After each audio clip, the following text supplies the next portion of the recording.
Pemirsa, terima kasih Anda masih bersama kami dalam program Tafsir Al-Misbah bersama Bapak Quraish Shihab. Di segmen sebelumnya, Pak Quraish sudah menjelaskan bahwa Allah menciptakan semua langit dan bumi tujuannya adalah untuk menguji, agar manusia itu mengetahui siapa di antara kamu yang amalannya lebih baik. Dan juga karena ada satu hari kemudian di mana ujian kita ditentukan apakah ujian kita ini lolos ataupun tidak. Dan kita tidak boleh seperti orang-orang kafir atau orang-orang yang tidak beriman, apabila ditimpa kesusahan, kita berputus asa dari nikmat Allah. Namun apabila kita diberi kesenangan, kita lupa diri atas nikmat Allah. Dan juga kecuali bagi orang-orang yang bersabar, karena pada dasarnya kesabaran itu adalah mutlak dan sabar itu tidak berbatas. Silakan Pak, kita lanjutkan kembali. Baik. Nabi Muhammad SAW berdakwah, mengajak orang kepada kebaikan. Disambut, kita pernah katakan surah ini turun di Mekah. Sambutan sangat sedikit, dicaci maki dan sebagainya. Tapi Nabi ingin agar mereka beriman. Beliau diperingatkan bahwa memang apa yang kamu hadapi sudah mencapai puncaknya. Tapi kendati demikian jangan sampai engkau meninggalkan sebagian apa yang diwahyukan kepadamu karena ingin mereka masuk Islam. Memang apa yang kamu alami sudah sangat besar dan sangat menyesakkan dadamu. Tapi jangan tinggalkan, jangan abaikan prinsip-prinsip ajaran agama yang diwahyukan kepadamu. Itu ayat kita. Mereka berkata, kami tidak percaya kecuali kalau ada perbendaharaan harta benda yang turun dari langit pada Nabi Muhammad. Atau mereka berkata, kami melihat malaikat datang mendukung Nabi Muhammad. Ini semua tidak mungkin akan terjadi. Kenapa? Karena agama ini tidak mengandalkan mukjizat. Agama ini mengandalkan rasio hati. Kalau hal-hal yang bersifat luar biasa, bukan waktunya lagi sekarang. Orang bisa berkata sihir, orang bisa berkata hipnotis. Jadi ajaran agama ini berdasarkan rasio dan hati. Sampaikanlah kepada mereka bahwa engkau hanyalah pembawa berita gembira, tidak berwenang untuk menurunkan malaikat atau mendapatkan itu. Baru dia katakan, mereka berkata bahwa Quran ini bohong, dinisbahkan kepada Tuhan.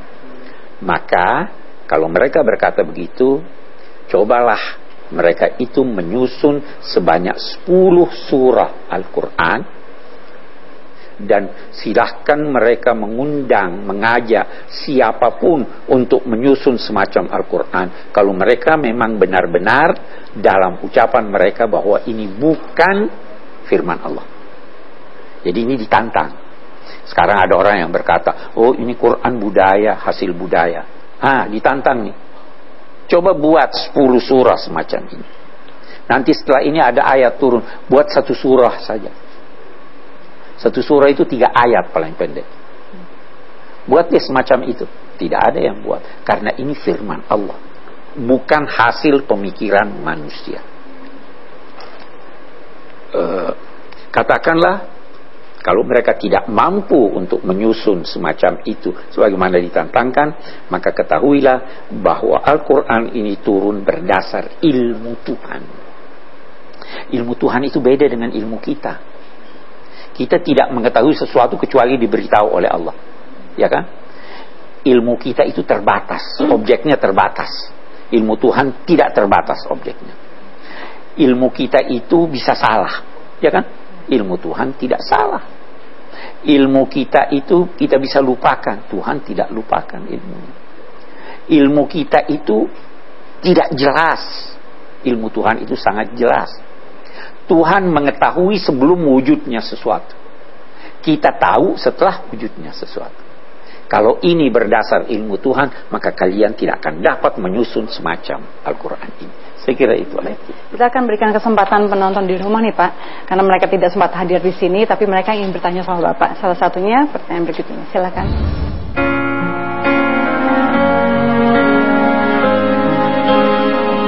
Assalamualaikum warahmatullahi wabarakatuh. Pak Ustadz, Nama saya Ibu Giem. Saya udah usaha jualan jamu 27 tahun masih belum kecukup. Ini bagaimana caranya Pak Ustadz? Manusia ini hamba Allah. Ya, kita harus tahu bahwa kita hamba Allah. Menjadi hamba salah satu maknanya menjadi alat Tuhan. Alatnya Allah. Ya. Oke. Alat Allah ini bisa bermacam-macam. Kita ambil satu contoh.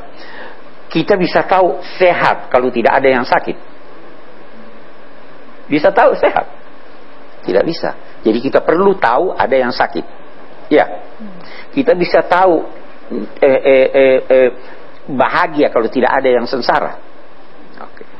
Kita bisa tahu kaya kalau tidak ada yang miskin. Jadi kita perlu ada yang miskin. Ya.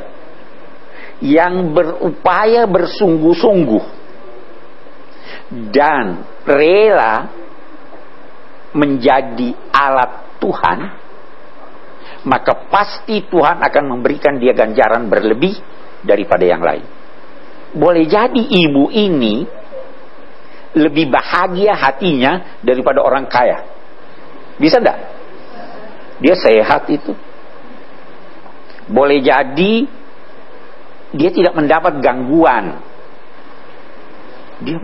Itu yang harus dilihat. Karena rezeki itu tidak hanya berbentuk materi.